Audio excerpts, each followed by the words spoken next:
we want to convey to you that you have this non-physical contingency of interested parties in your well-being who are constantly, with forethought and foresight, acknowledging and therefore possibly influencing you to good moves and steps in the direction of what you're wanting. We want you to know that when you practice the vibrational vicinity of who you really are, that you have access to more of what you would call insight. If you're talking about the beasts of your planets, you call it instinct. But what it really is that all day, every day, for as long as you have been in this physical body, you've been sifting and sorting and defining what you want, and you've been sending these precise, specific rockets of desire into what we've been calling your vibrational vortex. We've been calling it a vortex, which is a vibrational holding place for all expansion that you've discovered along your way. And so the source within you, and we are including your inner being and those dearly departed who know of you, who are interested in what you are doing, this cadre of non-physical interest and love and attention that is focused upon you, knows who you are in terms of what you've become, what's in your vortex, and all the things that you lived in order to put it there, and most important, where you stand right now in any moment in vibrational proximity to it. In other words, in maybe easier to understand words, we know where you are in relationship to what you want. We know what you want and where you are in relationship to what you want. We know what the path of least resistance is to lead you from where you are to what you are wanting. And we are always aware of where you stand in relationship to it, and always giving you loving guidance in the form of influence or clues, sometimes so vivid that it just knocks us over that you miss it. Vivid, clear clues, path of least resistance guidance to help you to get from where you are to where you want to be on every subject that is important to you, all day, every day, no exception. And that's what we call the art of allowing. You preparing yourself vibrationally so that you don't miss the clues, because they're there all day. When you establish a vibrational pattern, usually by virtue of something that you've been observing, that vibrational pattern forms a point of attraction. Recently, we've been calling it your emotional grid. It's like the grid or the framework of a building that's going to fill in with more details. But it's an emotional, vibrational grid that is the framework. You walk around in it, it's your point of attraction. And then that grid fills in all day, every day, with things that match the grid, all kinds of manifestations. We want you to feel the power of this grid that is within you, and we want you to recognize that your emotions are always your indicator of what you've been doing, especially lately with your emotions. And your emotions are coming in response to what you've been thinking, what you've been giving your attention to. So the source within you is aware of who you are and what you want and where you are in relationship to it. But the source within you is only focused upon, and by source within you, it's such a broad label to define all of us non-physical interested parties in your well-being. You see, most of you don't get that. You haven't been focused upon all of this non-physical help that you have. Sometimes it takes someone croaking in order to get your attention. Sometimes somebody who's dear to you, who's important to you, has to reemerge into non-physical before you even start thinking about what they might be thinking about you. But it's our promise to you that once you turn your attention to this non-physical group, isn't a big enough word, of non-physical interest, and you start paying attention to the way you feel, and getting yourself as often as you can in vibrational vicinity so that you can hear the messages, so that you can read the clues. We're going to be talking today a lot about your grid filling in. Have you been hearing us? If you've been listening to us for a little while recently, we've been talking about the grid. Are you aware of it? Have you been listening to us for a while? Are you aware of the vortex? So the vortex is the vibrational, if you will, holding pattern, place is the wrong word, for the details of what you've been asking for. And you've been creating that vortex for a long time. And it stands as the potential manifestation for you. But most of it is still in vibrational form, ready to be manifested. It manifests when you are in a vibrational state that allows it to show itself to you in more than vibration. So think about it. Your vortex is giving you information all day, every day. The way you feel is your indication of your relationship with it. If you feel really good, you're in good vibrational proximity to your vortex. Now let's define your vortex. Your vortex is the vibrational equivalent of all that you have become. So it holds all of what you would call your wishes, your hopes, your dreams. We would call it your reality, your vibrational reality. Your vortex contains your inner being, the source within you. It is the expanded version of you. And as you stand in your physical beingness, in your happiest moments, you are in such alignment with that vortex that the vortex now begins moving into your experience. Now we've been saying, get into your vortex. Now we're saying to you, you are getting into your vortex, or your vortex is getting into you, but we would like you to form a sort of visual that your vortex is filled with all that you have become, all that you want, all that you have defined that you want.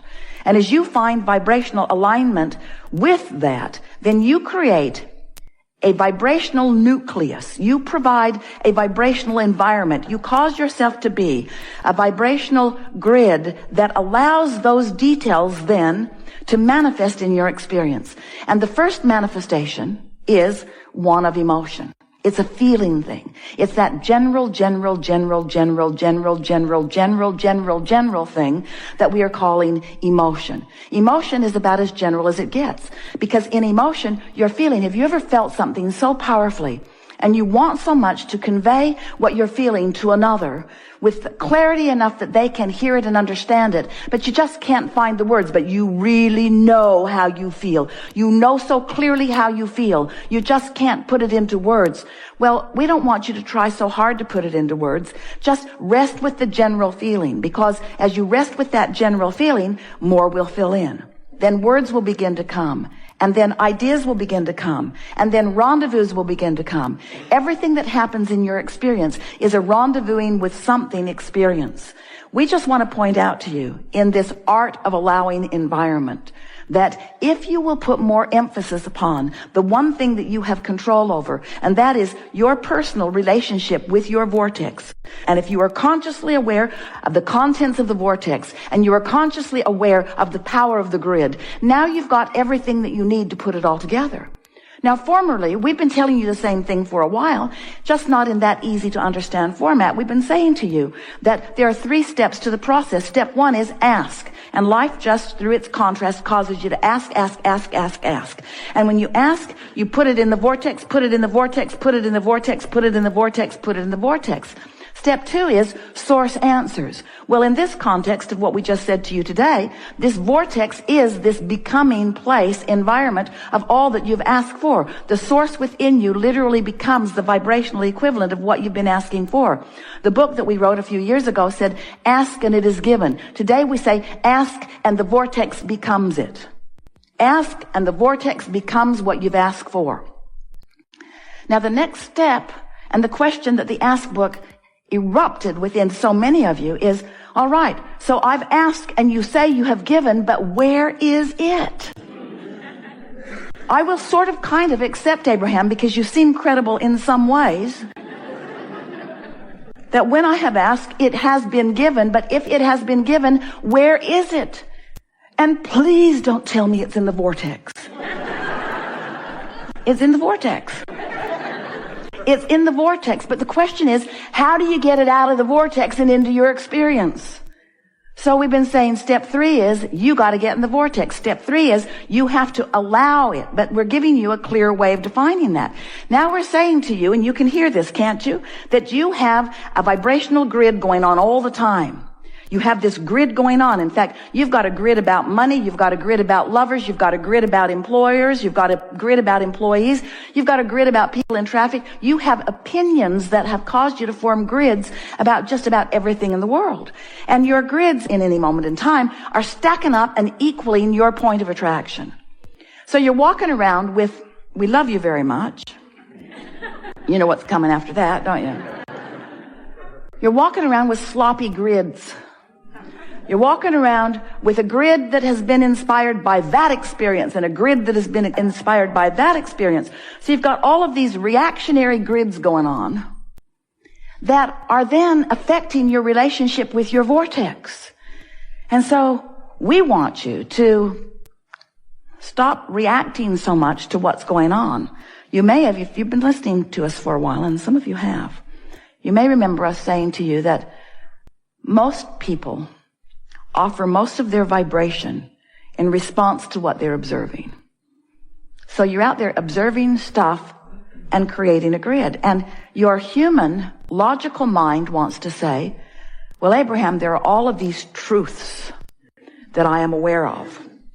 And isn't it prudent for me to observe and sift through and focus upon these truths? And we say, but can you hear the backward nature of that? What you're actually saying is, Abraham, there's stuff that people have got going on with their grids that is manifesting in a way that I can see it. So since they created it and their grid filled in with it, shouldn't I observe it? And we say, yes, if you want your grid to fill in with it. If you like what you see, give it your undivided attention. If you don't want it, turn the other cheek. If you don't want it, give your attention to something else. If you don't want it, create your own grid. And so most humans, it's sort of a cry that's coming from humanity these days. Abraham, we hear you. Abraham, Abraham, we hear you saying, Abraham, I don't get this. How in the world can I offer a vibration apart from what I am observing? And we say, go general. Go general. That's what meditation does for you. That's what petting your cat does for you. That's what caring about how you feel does for you. In other words, you just have to decide that you're going to connect with that basic core grid of well-being. And when you do, have you heard us say, surely you have, because we say it all the time, that one who's in alignment with who you are is more powerful than millions who are not. One who's connected to the stream is more powerful than millions who are not. One who's in the vortex is more powerful, more attractively powerful than millions who are not. In other words, you just have to experience the leverage of alignment. So today we're explaining to you that the reason that power, that clarity, that point of attraction comes on so strong and so clearly is that when you line up with that core grid, when you line up with the well-being that you were born with, when you line up with the vortex version of you, when you line up with the energy of the source within you and all that you've been asking for, when you line up with that, heaven and earth and all things in between begin moving in the direction of that which you are. In other words, your grid starts filling in. And people that don't understand vibration, people that don't understand attention and focus, people who don't understand that you've been doing vortex work and grid work, people who are watching from the outside would call you the lucky one. How come you always get that parking place right in front of the door? Why do people always treat you so well? Why do things always go so well for you? Why do you barely define that you want something and things start moving? Why do the good ideas come to you? Why do the great song lyrics come to you? Why do the great paintings flow through your fingertips? Why do the scientific equations occur to you and not to that one and that one who works far longer and far harder and stays up all night more often? How come you seem lazy to me, they'll say. You don't seem like you're working that hard. You don't seem like you're suffering at all. You don't seem like you're paying the price. You don't seem like you have earned it. You do not feel to me as if you deserve it, and yet all good things come to you. Why is that, they want to know. But your answer will fall on deaf ears, because you cannot give them the answer they seek, because they still believe that it's hard work and struggle. They still believe that it's paying a price. They do not understand that it's about alignment with the core goodness that you were born with, that will always be there for you, you see. And that's what we wish for you. When we talk about the art of allowing, we're talking about you finally figuring out a way to get your attention.